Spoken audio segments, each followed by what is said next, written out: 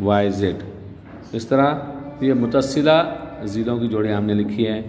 Number 4 ہے متواتر زاویوں کی جوڑیاں لکھی ہیں۔ متواتر یعنی کہ ایک دوسرے کے جو متصل ہے، جس کو ہم متصلہ زاویے بھی کہیں گے، تو متصلہ زاویوں کی جوڑی ہم کو لکھنا ہے۔ تو جیسا کہ یہاں پر شکل میں دیکھیے آپ، یہاں پر پہلی جوڑی ہے ایکس اور ڈبلو، ایکس سے ڈبلو جڑا ہوا ہے، تو ہم لکھیں گے نمبر 1 زاویہ ایکس اور زاویہ ڈبلو۔ دوسرا ہم لکھیں گے زاویہ ڈبلو اور زاویہ زیڈ ایک دوسرے سے متصل ہے یا ایک دوسرے کے متواتر ہے، تو دوسری جوڑی لکھیں گے زاویہ ڈبلو اور زاویہ زیڈ۔ پھر تیسری جوڑی ہم لکھیں گے زاویہ زیڈ اور زاویہ وائی، تیسری جوڑی لکھیں گے زاویہ زیڈ اور زاویہ وائی، اور اس کے بعد چوتھی جوڑی لکھیں گے ہم زاویہ وائی اور زاویہ ایکس، زاویہ وائی اور زاویہ ایکس۔ یہ ہو گئے متواتر زاویوں کی جوڑیاں، جس کو ہم متصلہ زاویے بھی کہتے ہیں۔ اس کے بعد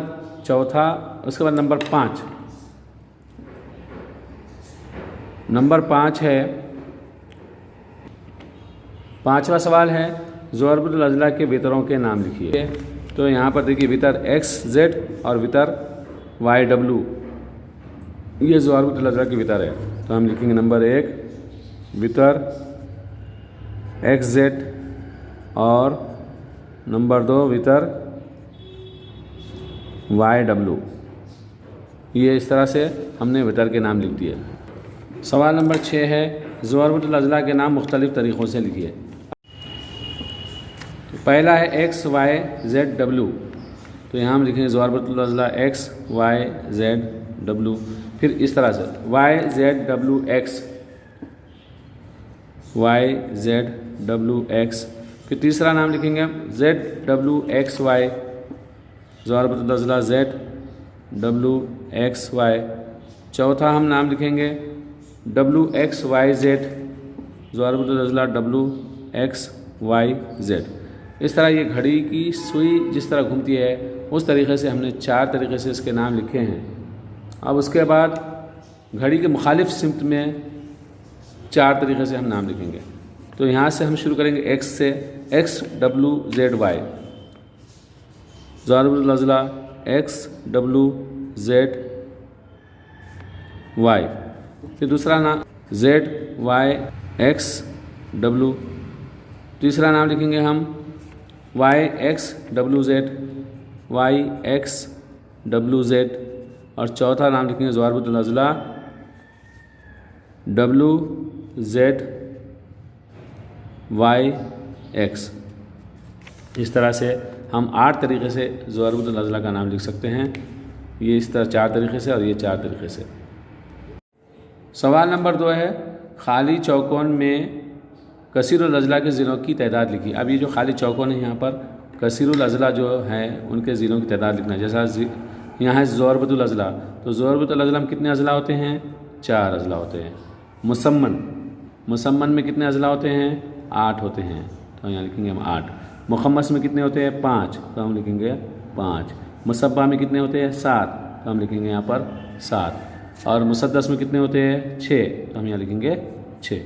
اس طرح یہ سوال نمبر 2 ہوا۔